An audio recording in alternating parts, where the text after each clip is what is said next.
үзэгчдээ MBC NEWS мэдээллийн хөтөлбөрийн пүрэв гарагийн дугаар эхлэж байна. Мэдээллийн товчхонд анхаарлаа хандуулна. Төлөөний ус орон сууцны хөнгөлөлтөнд хамрагдах иргэдийн хүсэлтийг хүлээн авч байна. Улаан умсумын 1-р багийн надад хуримтлагдсан хогийг өш хогийн зэг рүү тээвэрлэх ажлыг хийж байна. Улс аймгийн хэмжээнд нийт хүүхдийн 90 орчим хувь нь хүүхдийн мөнгөнд хамрагдаж байна. Эдгээр алан бусад мэдээллийн дэлгэрэнгүй анхаарлаа хандуулна. Мэдээлж байна. Жилбэрийн хувьд нийгмийн халамжийн сангаас зорилтод бэлгийн болон алдарцалтай ахмадуудад төлөөний нөөцний хөнгөлөлт олгодог. Тэгвэл энэ жилийн төлөөний нөөцний хөнгөлөлт олгох журмыг хангасны иргэдийн материалыг өнөөдөр сэхлэн авч эхэллээ. Жилбэрийн нийгмийн халамжийн сангаас хөгжлийн бэрхшээлтэй иргэд болон ахмад настнуудад 140 мянган төгрөгийн орон сууц төлөөний нөөцний хөнгөлөлт үзүүлдэг. Орон сууцны хөнгөлөлт хийдэг нь тухайн иргэний тог ус ашигласны төлбөрт зориулж байгаа хөнгөлөлт олгож байгааг хэлж байгаа юм. Харин нийтийн халаалтгүй сууц гэрт амьдардаг зорилтод бүлгийн иргэнд жилд нэг удаа мөнгөнд тусламж үзүүлэхийг төлөөний нөөцний хөнгөлөлт гэж ойлгож болох юм. Төлөөний нөөцний хөнгөлөлт хүртэх эрхтэй ахмад настнуудын хувьд нэгдүгээр тэжээн тэтгэх үр хөөгтгүй ахмад наст нь алдар цолтой ахмад настны хүндэт доонор мөн харж хандах хөнгөө тэжээгчийн алдсан ахмад настан гэдэгт асраа халамжлах ганц хүүхэд нь хөгжлийн бэрхшээлтэй эсвэл цэрэгт явсан хорхиал эдлэж байгаа тохиолдолд төлөөний нөөцний хөнгөлөлтийг хүртэх эрх үүсэх юм а. Хөтөлбөр халамж үйлчлэгээний газраас 2019 оны орон сууцны хөлс төлөхөд буюу гэрд амьдарч байгаа зорилтод өрхөддөө төрсөн нөөцний хөнгөлөлт олгох үйлчилгээ маань энэ жилийн үйл ажиллагаа маань эхэлж байна. За энэхүү үйлчилгээнд маань ямар иргэд маань хамрагдах ёстой талаар мэдээллийг та бүхэндээ хүргье. Ахмад насны хуулийн дагуу 3-1 зааснаар эмэгтэй 55 нас хүрсэн, эрэгтэй 60 нас хүрсэн ахмад наснуудыг маань ахмад насны гэж тооцдог байгаа. Тэгээд эдгээр иргэд маань нийгмийн халамжийн тухай хуулийн 5-4-3 зааснаар жилд нэг удаа орон сууцны хөлс төлөхт буюу эсвэл гэрт амьдарч байгаа бол төрсөн нөөцний хөнгөлөлтөнд хамрагдах ийм үйлчилгээ байд юм аа. Энэхүү үйлчилгээнд ямар ахмад настангууд хамрагддаг вэ гэвэл 4 төрлийн ахмад настангууд маань хамрагдаж байгаа. Эхний ээлжинд болохоор ямар нэгэн тэжээн тэтгэх үр хөөгдгүй ахмад настангууд хамрагдаж байгаа. Энэ заалт нь болохоор ямар ахмад настангууд хамрагддаг вэ гэвэл огт үр хөөхөд төрүүлж өсгөөгүй, үр хөөхөд байхгүй, күнтэй сууж байгаагүй, гэрлээгүй гэсэн ийм шаардлагыг хангасан ахмад настангууд маань хамрагдах ёстой. Хоёрдугаарт нь болохоор хууль ёсны тэжээн тэтгэгч байвч тэр хүүхэд маань тухайн ахмад настан аав ээжигээ асрах боломжгүй тогтоогдсон ийм ахмад настангууд маань хамрагдаж байгаа. Энд болохоор ямар ахмад настан хамрагддаг вэ гэвэл ганц хүүхэдтэй байгаа тэр хүүхэд нь цэрэгт явах юм уу? Эсвэл хорих ангид ял эдэлж байгаа. Эсвэл хөгжлийн бэрхшээлтэй хүүхэдтэйгээ хамт амьдардаг. Эсвэл хүүхэд нь нас орсон тохиолдолд энэ ахмадууд маань энэ төрсөн нөөцний хөнгөлөлтөнд хамрагддаг байгаа. Дараагийн ахмад настангууд маань алдар цолтой ахмад настангууд байдаг. Алдар цолтой ахмад настангууд маань ямар заалтаар авдаг вэ гэвэл ахмад дайчин энэ маань 1939 оны халах голын дайнд оролцож явсан. Мөн баруун 1949-с 40-48 оны баруун үсгийн хөлийн зөрчилтөнд оролцож явсан ахмад настангууд маань энэ ахмад дайчдын хөнгөлөлтөнд хамрагддаг байгаа. Мөн гавьяат ахмадууд болно.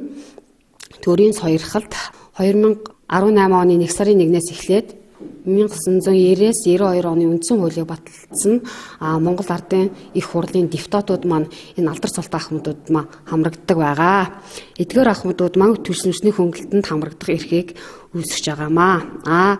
Дөрөв дэх ахмад маань ямар ахмад байдаг вэ гэвэл эмэгтэй 55, эрэгтэй 60 нас хүрсэн хүндэт доонор ахмадууд маань энэхүү төрсөн нөөцний хөнгөлөлтийн үйлчилгээнд хамрагддаг байгаа. Мөн төлөөний нөөцний хөнгөлөлтөнд хөгжлийн бэрхшээлтэй байнга асаргаа шаардлагатай 16 хүртэлх насны хүүхэд бүр нь хараагүй хэлгүй дүлий одоо болон байнгын асаргаа шаардлагатай хөтөлбөрийн чадвараа алдсан хөгжлийн бэрхшээлтэй иргэнд орон сууцнд төлөх мөн хэрэг нийтийн халаалтгүй сууц гэрт амьдардаг бол төлш худалдан авахд жилд нэг удаа мөнгөнд тусламж авах хэрэгтэй. Бүр нь хараагүй иргэн гэдэгт харааны бэрхшээлийн улмаас хөтөлбөрийн чадвараа 70 ба түүнээс дээш хувиар алдсан иргэнийг хамруулах ба нэг өрхөд амьдарч байгаа 18 наснд хүрсэн бүрэн хараагүй иргэдэд тус хүртэн тусламжийг олгоно. Байнгын асарга шаардлагатай гэдэгт эдгэшгүй хүнд өвчний болон удаан хугацаагаар эмчлэгдэх өвчний улмаас хооллох, хувцаслах, бие засах зэрэг өдөр тутмын үйлдэлээ бие даан гүйцэтгэх чадваргүй болж хэвтрийн дэглэмд орж байнгын асарга шаардлагатай иргэнийг хэлэх ба уг иргэнд хөнгөлөлтийг олгоно. Хөгжлийн бэрхшээлтэй иргэнд орон сүнсний хөлс төлөх, төлс худалдан авахд олгох тусламжийг уг заалтанд хамаарах хүүхдэд нэгэн адил олгох юм а. За эдгээр ахмадууд хамрагдгаас гадна нийгмийн халамжийн тухай хуулийн 26-гийн 1-1 зааснаар хөгжлийн бэрхшээлтэй иргэд маань энэ төрс нүүрсний хөнгөлөлтөнд хамрагддаг байгаа. Энэ төрс нүүрсний хөнгөлөлтөнд хамрагдахдаа дээрх 3 чиглэлийн хөгжлийн бэрхшээлтэй иргэн маань хамрагддаг. Асаргаа шаардлагатай 16 хүртэлх насны хөгжлийн бэрхшээлтэй хүүхэд хоёрдугаарт нь бүрэн хараагүй, бүрэн хэлгүй дүлий одоо иргэн. Гуравдугаарт нь байнгын асаргаа шаардлагатай хөдөлмөрийн чадвараа бүрэн алдсан буюу хөгжлийн бэрхшээлтэй иргэн маань хамрагддаг байгаа. Байнгын асаргаатай хөдөлмөрийн чадвараа бүрэн алдсан иргэн гэдэгт маань асаргаа авдаг одоо өдөр тутмын үйл ажиллагаагаа гүйцэтгэх чадваргүй хэвтрийн ийм гүрвэхтэй иргэд маань хамрагддаг байгаа. Ийм 3 янзаар төрс нүүрсний хөнгөлөлтөнд хамрагдаж болох юм аа. За эдгээр миний дээр дурдсан шаардлагыг хангасан хуулийн заалтанд нийцж байгаа иргэд маань материалаа бүрдүүлээд тухайн сумынхаа хөдөлмөр халамж үйлчилгээний хилцээ мэргэжилтэндээ материал бүрдүүлж өгснөөр мөн манай хөдөлмөр халамж үйлчилгээний газрын дэрэгдэх амжиргаа дэмжих зөвлөл гэж байдаг. Энэ зөвлөлийн хурлаар орж хилцүүлээд баталгаажуулаад эдгээр хүмүүст энэхүү жилд нэг удаа олох үйлчилгээг үзүүлдэг байгаа. Ард иргэдийн дунд нэг буруу ташаа ойлголтууд маш их явж байгаа. Энд болохоор ямар ойлголтууд яваад байна гэвэл асаргаанд байгаа ахмад наснууд маань заавал авах ёстой. 80-аас дээш настай ахмадууд маань авах ёстой. 80-аас дээш хувийн хөдөлмөрийн чадвараа алдсан иргэд маань энд заавал хамрагдах ёстой гэсэн ойлголтууд байгаад байдаг. Энэ болохоор ташаа ойлголт учраас та бүхэн өөртөө хүндрэл учруулаад багийн засаг дарга дээр оочрч хэрэгдэл үүсгээд бас энд буцаж ирээд биднэр дээр ажлын ачаал үүсгээд өөртөө бухимдал үүсгээд явах шаардлагагүй. Дээр дурдсан хуулийн заалтанд нийцж байгаа тийм ахмадууд маань материалаа бүрдүүлж ирээд авах бүрэн боломжтой байгаа. Түлээний нөөцийн хөнгөлөлтийн 140 мянган төгрөгийг 2 тонн нөөц авах боломжтой гэж үзвэл тухайн иргэний 2 сарын түвшний хэрэгцээг хангаж байгаа гэсэн үг юм. Жилд нэг удаа олгож байгаа ч гэсэн маш их нэмэртэй байдаг талаар Улаангомс сумын 2 дугаар багийн иргэн хөндөт донор Даштаваа хэлж байсан юм а. Би 1981 онд эхэлж цусан нэгч ихсэн гэнэ гаяатын ч дэлгүүртэй байж өгөөд одоо хүртэл ингээд 2009 онд гинт доноролсон гөө 72 орны төсөөгөөд өдийг хүртэл амт сэрүүн нэгдэн явж байгаа. Маш их баярлж ядг юм аа. 4-6 гаруй төсөг нэг гэдэг бол 3 хүний аминд орж байгаа гэсэн ийм гинттэй ийм хариуцлага биднэрт нөгөөс юм өө.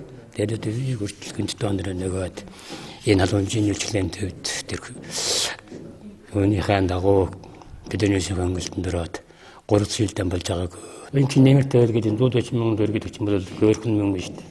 Одоо энэ бүсч юм болохоор зүгээр бэлэн мөнгө гэдэг болохоос биш. Гараа байдлаар ингэж гүн алах шүү дээ. Зунд болж юм уу нөгөөч гүнүүд над мянган төгрөг гүн хаагаад байна. Уртгал байгаа даа. Мань мэт мэт хийх дараа би дийлэхгүй. Би энэ жил хийлгээ нөт нөрж мөлж би өдрийн тэр 10 мянган төгрөг наяг бол хийгээл болоод байдаг гэсэн. Одоо надыг болохоор нэг нас гэдэг юм чинь дараа байдаг юм шүү дээ. Нээс шил гайгуухан байвал би юм бол хийгээл баймаар байна. Тийм л. Түлээний нөөцийн хөнгөлөлтөнд хамрагдах иргэд нь иргэний үнэмлэхний хуулбар, багийн засаг даргын тодорхойлолт, хувийн өргөдөл, хөдөлмөр эрхлэлтийг тогтоосон эмнэлгийн магадлах комиссийн шийдвэр зэргийг бүрдүүлэх юм. Харин ахмад наснууд иргэний үнэмлэхний хуулбар, багийн засаг даргын тодорхойлолт, хувийн өргөдөл, ганц үе гэдгийг тогтоосон багийн даргын тодорхойлолт зэргийг бүрдүүлж тухайн оршин суугаа газрынхаа хөдөлмөр халамжуулалтын газрын мэргэжилтэнд өгөх юм а. Дараагийн мэдээ. Улаангомс сумын иргэдийн төлөөлөгчдийн хурлаар 2019 онд Улаангомс сумын орчны хог аяллыг бууруулах төслийн хүрээнд 29 сая төгрөгийг тусгасан бөгөөд үүний 11 сая төгрөгөөр Чандамны адагт 40 жил хөрөмтлөгдсөн хогийг уг хогийн цэг рүү тээвэрлэх ажлыг зохион байгуулан ажиллаж байна. Улаангомс сумын иргэдийн төлөөлөгчдийн хурлаар 2019 онд 29 сая төгрөгийг Улаангомс сумын орчны хог хаягдлыг бууруулахад төсвөлсөн бөгөөд 18 саяар айл өрхөдийн хогийг ачиж тээвэрлэх, 11 саяар чандамны ядагт 40 жил хуримтлагдсан хур хогийг ууш хогийн цэг рүү ачиж тээвэрлэх ажлыг өчигдрөөс эхлэн хийж байна. За өнөөдөр бид нар чандамны адагт үйсэн хур хогон дээр яриад байна. Энэ 2019 онд Улаангомс сумын иргэдийн төлөөлөгчдийн хуралдаанаар хог бууруулах дээр нийтдээ 29 сая төгрөг төлөвлөлээд яг энэ хогон дээр нь 11 сая төгрөг, гэр хорооллын хог ачаад 18 сая төгрөгийг төлөвлөлээд ингээд ажиллаж байна. Ингээд бас зөв нүдэ болсон ажил болж байна гэж үзэж байна. Ингээд энэний цаана бид нар энэ хог бууруулсан, энэ хогоо авсан газраа 20 оны газар зохион байгуулалтын төлөвлөгөөнд оруулаад эзэмшүүлэх ийм чиг хандлага барьж байгаа. Ер нь сүүлийн үед манай бичил уурхай ажлууд нэлээд энэ хаваар нэлээд газрыг хөсөж байгаа. Энэ иргэдэд бид нар газар олох асуудыг энэ хур хогоос газрын шийдвэрлээд явна гэдгийг хэлье. Ер нь энэ хогийг бүлж дарах утгуултгаас гадна ингэ ачих нь бол хамаагүй үр ашигтай байна. Одоо цаашид энэ хөрсөн дээр ямар сургамж тарихад ургана. Одоо хоршоосон хэлбэрээр ногоо найж авах дэмжих төслийн хүмүүс бас ирсэн байгаа. Тэр төслийн хүмүүст би энэ саналуудлаа хэлсэн. Энэ төслийн хүмүүс энэ хөрсний дээд шинжилгээг авч бас шинжилж бас ямар хариу гарах нь бидэрт хариу мэдээлэлс нэмжигтэй байгаа. Тэгээд бас нүдэ болсон зөв ажил эхлээд явж байгаад бас баярлаж салгаж байгаа илэрхийлье. Нийтдээ 1-р багийн адагт байрлах 18,000 м квадраттай газрыг хамарсан хогийг бөөгнүүлж цэвэрлэж эхэлсэн бөгөөд ажлын явц 50% үргэлжлэж байна. Ойролцоогоор 200 машин хогийг тээвэрлэж зөнгөж Улаангом төвчл дэвшлэгийн орон нутгийн төсөв үйлдвэрийн газрын дарга Пүрүнэм хэлж байна. Улаангом сумын засларын тамгын газраас зарласан худалдаа уучлалт ажлын 29 сая төгрөгийн ажил зарлагдсан. Энд манай байгууллага орж шалгарч гэрээ хийгдсэн дагуу энэ ажил маань ингээд өнөөдрийн байдлаар эхлэх явж байна. Эхлээд 2 дахь өдрөө нийт 18,000 м квадрат газрыг хамарсан хогийн цэг үйсэн байсан. Энд бол 1-р багийн доод нутаг дэвсгэрт энэ хогийн цэгийг хамаад одоо ингээд тээвэрлэх ажлыг бол нэгсэн журмаар зохион байгуулж хийж байна. Манай байгууллага нийтдээ нэг 200 орчим том машин хог ачигдахаар ингээд төлөвлөд одоо өнөөдрийн байдлаар нэг ажил 50% тагаа явж байна. Ингээд иргэд цаашд бас энэ газар нут дээр дахиж бити ингээд хог хайж хогийн цэг үүсгээсэй гэж бас нийт ард иргэдээс бас 1-р багийнхаа орчин суугчдаас хүсье. 1-р багийн энэхүү хогийг ачиж тээвэрснээр тухайн газрыг 2020 онд газар зохион байгуулалтын төлөвлөгөөнд оруулаад иргэдэд эзэмшүүлэх боломжтой болж байгаа юм. Иргэд их хэмжээний мөнгө санхүүгээр цэвэрлсэн газруудад дахин хог асахгүй орчноо цэвэр байлгах нь чухал юм а.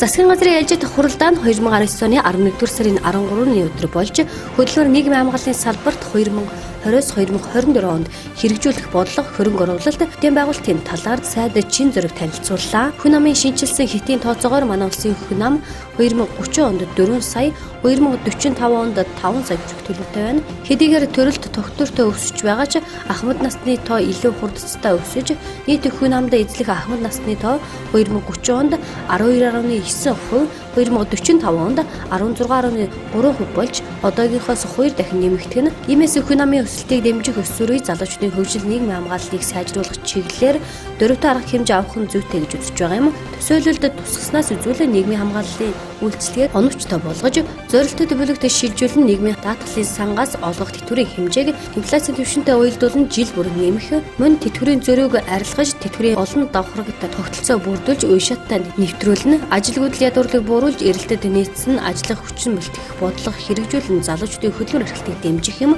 Цалингийн бодит өсөлтийг хангахуйц хэмжээгээр цалин үе шаттай нэмж, хөдөлмөрийн хөлтийн доод хэмжээг нэмэх замаар бага цалинтай хэсгийн эзлэх хувийн жинг бууруулна.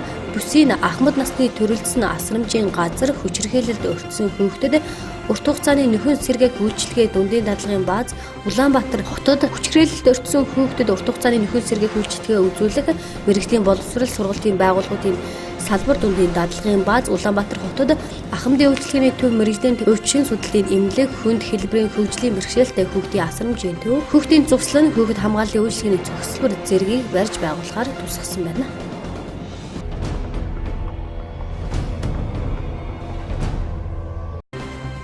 Монгол Улсын хүйтэн дулааны хэмээн зөрүүтэй эрс тэрс өөрөө өөр амсгалтай хүйтний улиралд хувцсаа тохируулж өмсөх үсээ хатаасны дараа гадагшаа гарах нь эрүүл мэндэд хамгаалах энгийн арга юм.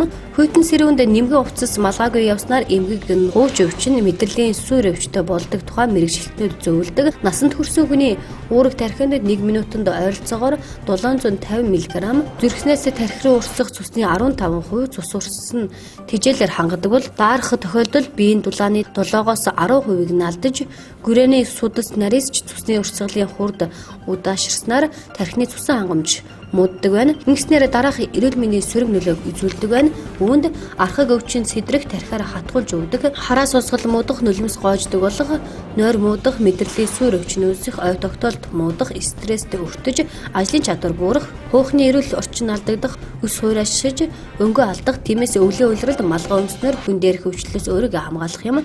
Эцэгчүүд хүүхдэд хараа хяналт тавьж малгайг нь байнга өмсгөж хэвшүүлвэл оюутан залуус тогтмол малгай өмсөж заншвал тархи толгойн өвчнөөс хол байх болно.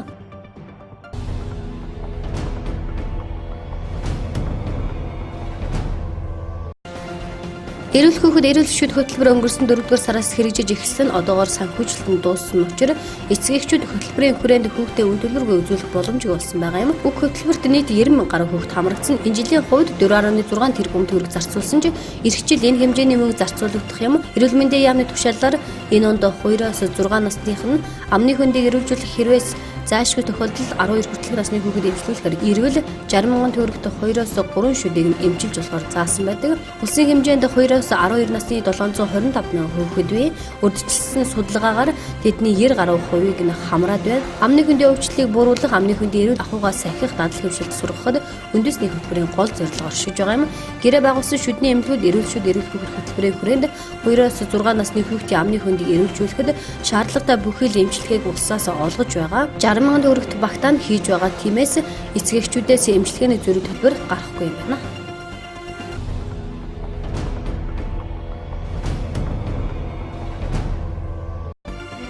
Монгол Улсын энэ онд нийт 42 сая тонн нүүрсийг экспортлохоор төлөвлөсөн. Тэгвэл эхний 10 сарын байдлаар 32.3 сая тонн гаргасан талаар Галийн ерөнхий газраас мэдээллээ. Өөрөөр хэлбэл төлөвлөлтөө биелүүлэхэд 9.7 тонн нүүрс экспортлох шаардлагатай болж байна. Манай улс оны эхний 10 сарын байдлаар 275 тэрбум $, тэнцэх хэмжээний нүүрс экспортлсон. Өнгөрсөн оны мөн үетэй харьцуулахад үнийн дүнгээр 309.2 сая $, тоо хэмжээний хувьд 1.4 сая тонноор их байгаа юм. Өнгөрсөн оны мөн үед 1 тонн нүүрсний хилийн дундаж үн $78.8 байсан бол энэ онд $85 болж өссөн бөгөөд нийт нүүрснийхээ 98.2%-ийг нь бүгд найрамдах ихтэй дард улс руу гаргасан байна. Дашрамд дурдахад Монгол улс эх онд 42 сая тонн нүүрс экспортлохоор улсын төсвийн төсөлд тусгаад байгаа юм а. Ингэснээр 1.3 их найд төгрөгийн орлого болохоор төлөвлөсөн байна.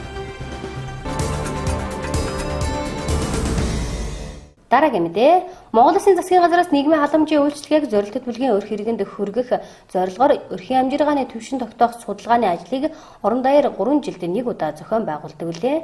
Судалгаагаар манай аймгийн 18,882 өр хэрэгний мэдээлэл өрхийн мэдээллийн санд хадгалагдаж байна.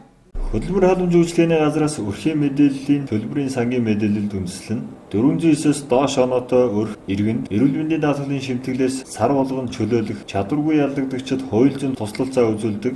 Өнөөдрийн байдлаар өрхийн мэдээллийн санд 30,597 хүүхэд бүртгэлтэй байгаагаас 670 ба түүнээс доош оноотой өрхийн хүүхдүүд хүүхдийн мөнгөнд хамрагддаг. Манай аймгийн хүүхдийн 90 орчим хувь нь хүүхдийн мөнгөнд хамрагдаж байна. Монгол Улсын засгийн газраас нийгмийн халамжийн үйлчлэгийг зорилт төлөвийн өр хэрэгэнд эзнийг нь олгох зорилгоор орлогыг орлуулан тооцохоор судалгааны ажлыг өрх бүрт орон даяар 3 жилд нэг удаа зохион байгуулдаг.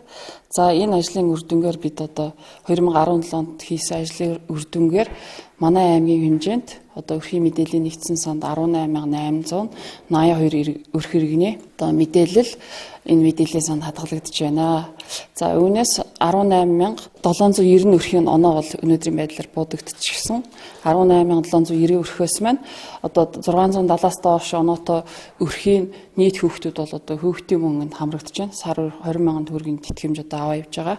За 310 ба түүнээс доош оноотой одоо нийгмийн халамжийн дэвлэг засалцаа зайлшгүй шаардлагатай өрх иргэд маань болохоор хүнсний эрхийн бичгийн үйлчилгээнд хамрагдаад явж байгаа. Өрхийн мэдээллийн санд байгаа нийт өрхийн маань 92 өрх бол оноо бодогдоогүй ийм төлөвтэй байгаа. Үүнээс бол 57 өрх бол судалгаанд хамрагдсан боловч өрхийн мэдээлэл ямар нэгэн байдлаар зөрүүтэй буюу нөгөө нийгмийн даатгалын мэдээлэл ямар нэгэн байдлаар зөрүүтэй өгсөн эд хөрөнгийн болон хөдөлгөх тийм ээ мэдээллүүд машин техник ч гэдэг юм уу юм дээр одоо зөрүүтэй өгсөний улмаас бол оноо бодогдоогүй байгаа.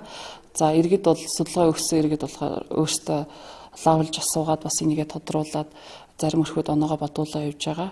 Өрхийн мэдээллийн судалгааг хамгийн сүүлд 2017 онд явуулсан бол эх 2020 онд дахин өрхийн амжиргааны судалгааг улс орон даяар явуулах юм. Иргэд цаашдаа судалгаа өгөхдөө үл хөдлөх хөрөнгө, байр орон сууц, машин тэргээ, үнэн мөтөөр мэдээлэх нь чухал гэдгийг аймгийн хөтөлбөр халамж үйлчлэгээний газрын мэргэжилт нь Батцүрэн онцлон хэлж байна.